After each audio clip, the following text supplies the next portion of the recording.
Hi, this is Jack Stanley, and I wanted to talk about recording. And I haven't talked about recording in a while, and I thought it would be nice to just ramble on a little bit about it and talk about a few things and things that are just popping into my mind pertaining to the recording industry. The recording industry is something incredible when you think about it. When you think about the fact that we, in the year 2019 right now, have a sound history going back to the 1880s. We're basically dealing with about 30 years, 130 years of sound, which is remarkable, but not that much. It's just a little bit over human memory. But can you imagine being a fly on the wall if mankind and society survives 500 years from now, and that there will be 630 years of sound, of commercial sound recording? Now, we can adjust those numbers with the phonautograph and those experiments, from the late 1850s, early 1860s, and then you've even added to the length of time. You've made it almost, like it would be 650 years of sound. Think about that amazing archive. Think about that amazing collection. And think of what the earliest of our recordings will look like, sound like, or be understood 500 years hence. It's a pretty good idea to say that a vast majority of our records that we look at today, the early shellac or the wax cylinders or whatever, are going to have a difficult time aging. The materials change over time. It's just an unfortunate situation. Maybe in the future they'll be able to find ways of reversing that, but our 78s become more fragile each year. You pick one up the wrong way, it may shatter in your hand. I have had a record turn into dust in my hand. Happens. They change. And the materials and the grains of the materials change with time. And, even with a thing like the Blue Amberol record, these magnificent things made by Edison, remarkable recordings. Where will they be 500 years from now? But that's neither here nor there. What I wanted to talk about in this rambling about sound recording is the interesting fact of what we hear. Now, the acoustic age commercially lasted about, 35 years, a little bit more than that.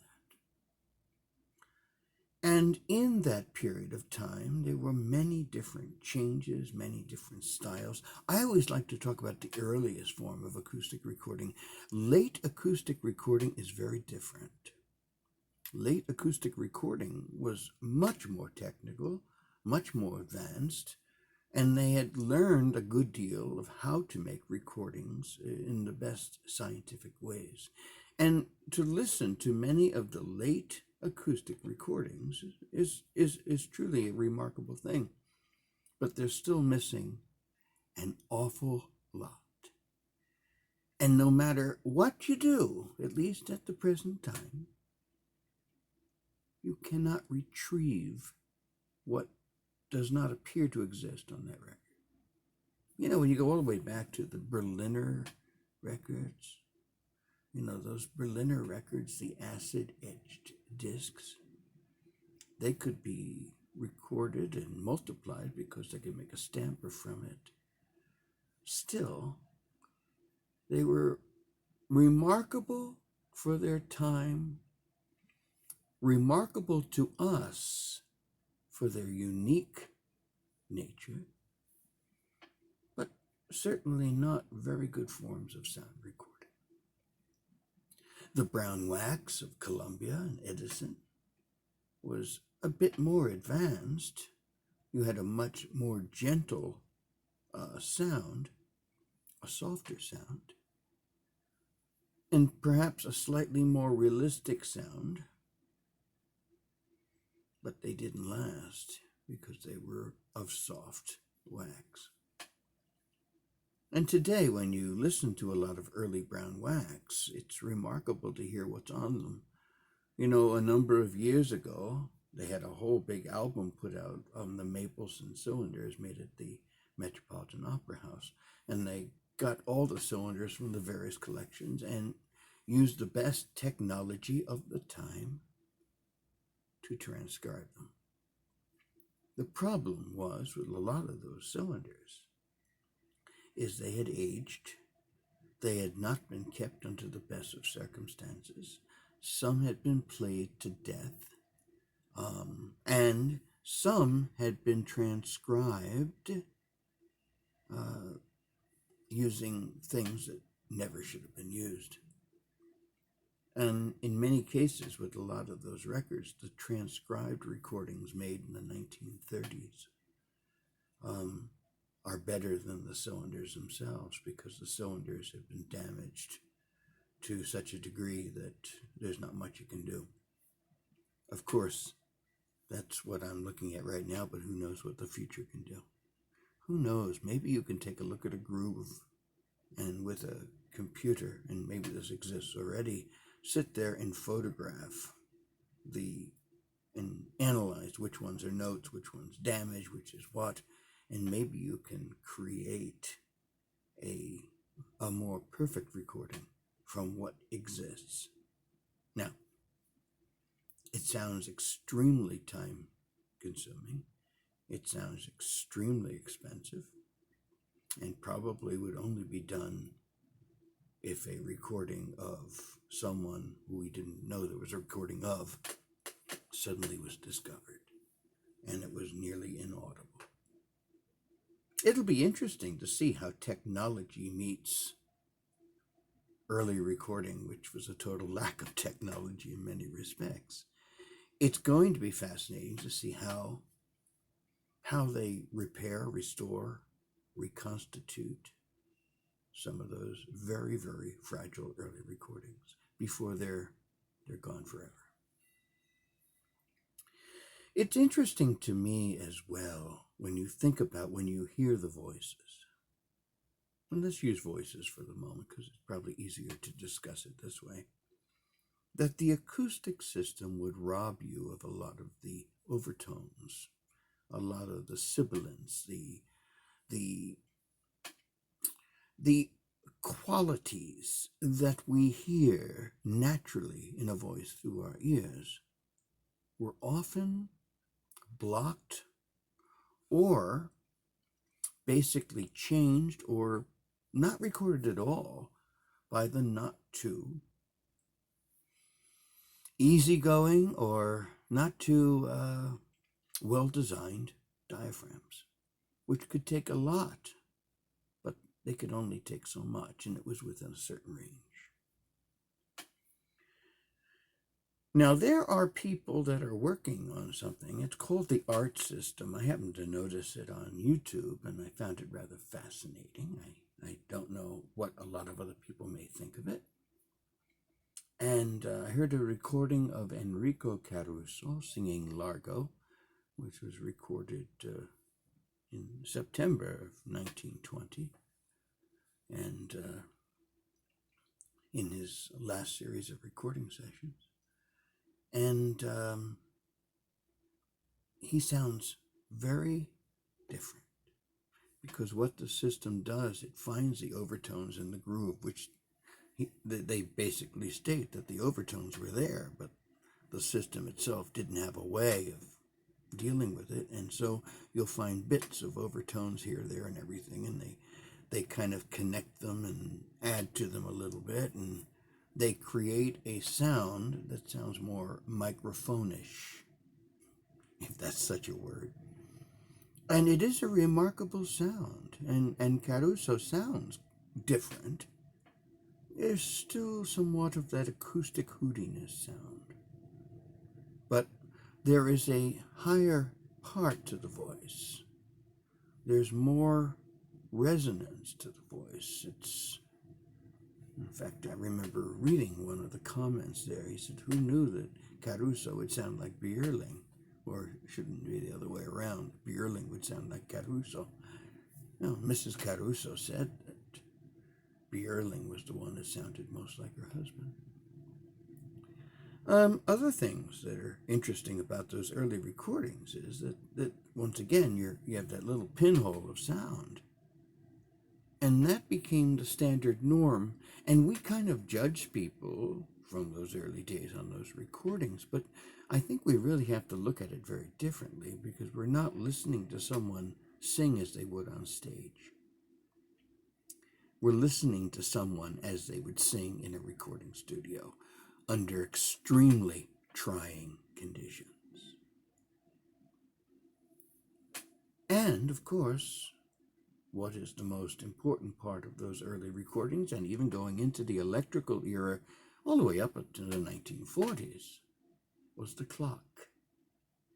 And everything had to satisfy the clock first before anything else could be rationalized or worked upon. Everything had to fit within the time zone. And with a 10-inch record, maybe pushing it, you could get to 3 minutes. And with a 12-inch disc, 5 minutes, not much more. And that was the limit. So if you were a famous singer in the old days, and on stage you would sing an aria that would go for about 7 minutes, and you made a record of it, well, it wasn't going to be quite like the way you would sing it, because you would cut parts of it out. It would be abridged. It would be translated to work with an acoustic system. And in those earliest of days of recording, I'm not talking about late acoustic, because late acoustic's very, very different. They had like tents over and they had all kinds of fancy stuff. But in the early days, it was just a bare studio. Very simple. But, of course, there wasn't much you could do. It was all you had. I hope, and of course it'll be long after our times, that the acoustic recordings may be worked upon and restored, and perhaps using new techniques that perhaps haven't totally been developed yet. Maybe they'll find ways of finding the harmonics that would fit with certain bass voices. And I don't mean bass like B-A-S-S, I'm just saying the bass voice, which is what you get basically in a recording. And they can figure out the tonality and the acoustics of the voice, which to me, at least the way I look at it, is more subjective to a person's whims than perhaps reality. But who knows? You know, I was looking through some catalogs. This is kind of fun. This is an old Victor catalog from 1906, and reading through it, and it presents a vision of wonder. You know, there's another early catalog here. And these early catalogs especially present the wonder of sound recording.